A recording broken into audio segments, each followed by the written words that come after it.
We're carrying on from the previous chapter on audio editing. Load up the example project. You may have noticed the triangle and square symbols on the borders of the audio file. As you know, the left and right bottom squares are used for trimming the audio file. The square in the middle is used for changing the volume of the audio event.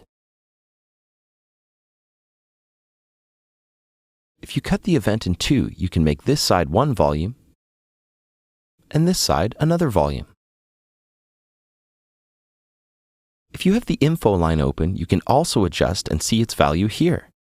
By the way, you can also increase the audio file's volume here, not just reduce it. This is kind of cool. If you hold down Alt when you click, you can call up a slider to make changes easier.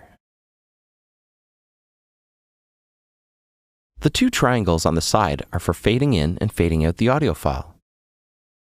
Fades and crossfades are discussed in Level 2 of this series. Sometimes you may want to cut up this audio file into smaller pieces for various reasons, such as with vocal phrases, and then you need to move the audio events at a later time. You may inadvertently miss an audio event.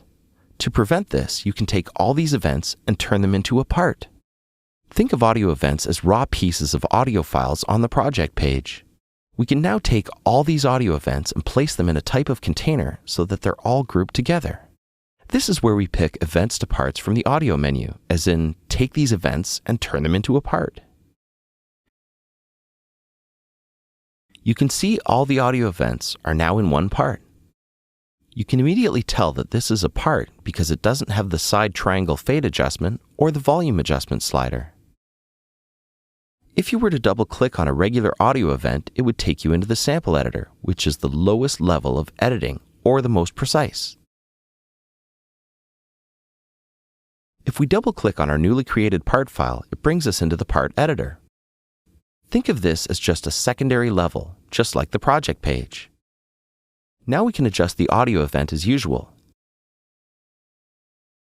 Even double-click on a specific event to go into the sample editor. You will learn more about these two editors in detail in Level 2 of this series. The thing to note here is the difference between events and parts. To get the events back to normal, choose Dissolve Part from the audio menu.